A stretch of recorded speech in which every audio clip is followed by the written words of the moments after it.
I've been working on my long guide to classical liberalism, but since I want to make it fairly in-depth and comprehensive, this will not be ready for a while. In the meantime, I thought I'd expand on one of my long-term ideas, the triangle. Triangles are my favorite shape. 3 points where 2 lines meet. Triangle man, triangle man, triangle man hates particle man. They have a fight, triangle wins, triangle man. Or infinite horseshoe theory. Now, although this started life as something of a troll by me, I do generally believe that there is something to this. Unlike in classical horseshoe theory, which simply says that at their extreme ends the left and the right converge to the same endpoint in totalitarianism, infinite horseshoe theory states that from the vantage point of any one side, the other 2 sides necessarily look the same. Hence, you will naturally get classical liberals indiscriminately accusing their opponents of being communist totalitarians or SJWs. You will get socialists indiscriminately accusing their opponents of being fascists, or at the very least, fascist enablers or sympathisers. And you will get alt-righters or fascists accusing their opponents of being communists or SJWs. Let me give you the basic idea by running through each side. The key thing for classical liberals is liberty, and they see both of the other 2 sides as trying to control them and tell them what to do. Hence, literally Hitler or literally Stalin. The key thing for conservatives or fascists, on the other hand, is preservation of their homelands and their people. They see the liberals and the socialists directly threatening that, and therefore end up horseshoeing them.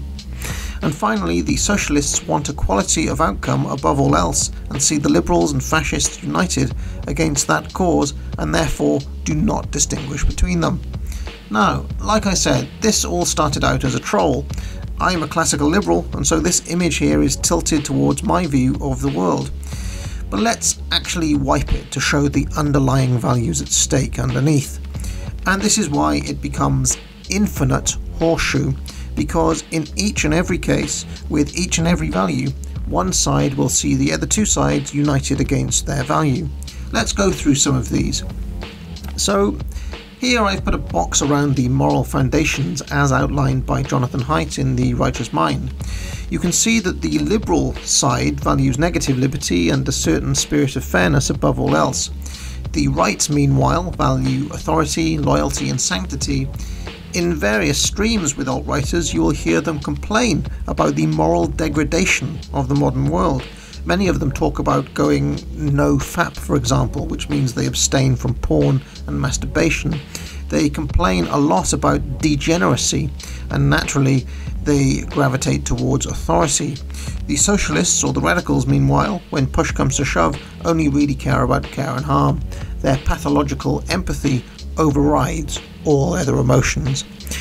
And you can see how this leads to chain horseshoeing on all sides. The liberals complain that the wishes of the right or the left impinge on their freedom from being interfered with. The right complains that liberty or pathological empathy are too accepting and give too much scope to degeneracy, and so on and so forth. And then we come to the question of equality. Now here the liberals want only equality under the law, and that safeguard is enough. They do not care about outcomes beyond the basic provision of an opportunity. The right, meanwhile, believe in a kind of natural aristocracy and hierarchy.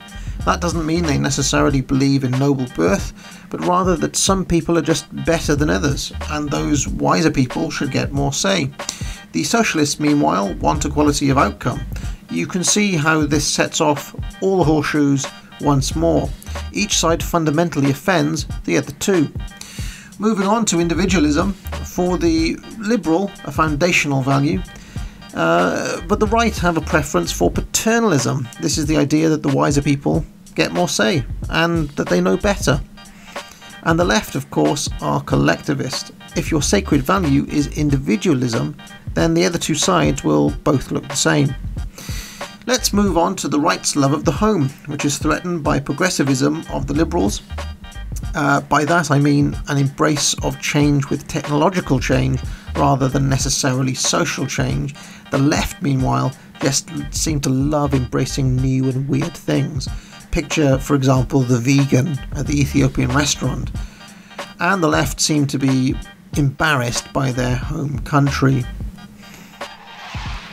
Now let's move on to meritocracy. You can see here, from the liberal perspective, the right's preference for order and the left's insistence on equality of outcome end up horseshoeing.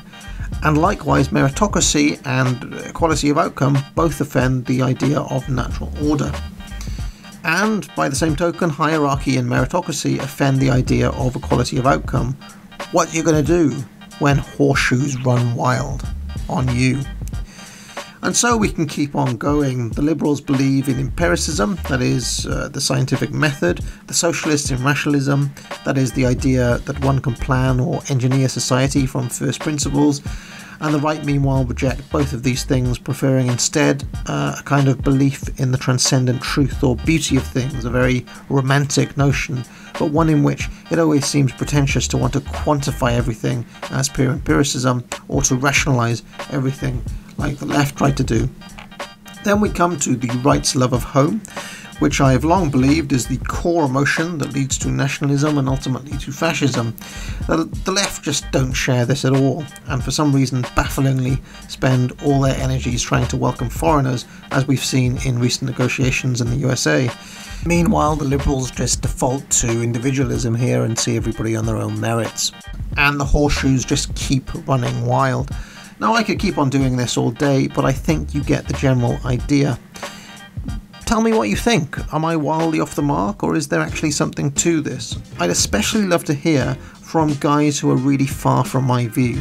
Somebody like a millennial woes, or one of my old communist nemesis, such as old Cersei Lannister, aka Meek. I'd like to thank Son of Tiamat, Cult of the Lich, Tyson Powell, Ginger Bill, Charles Vincent, Edward Dara, Blake Barrows and Nathan Pullum. Till next time.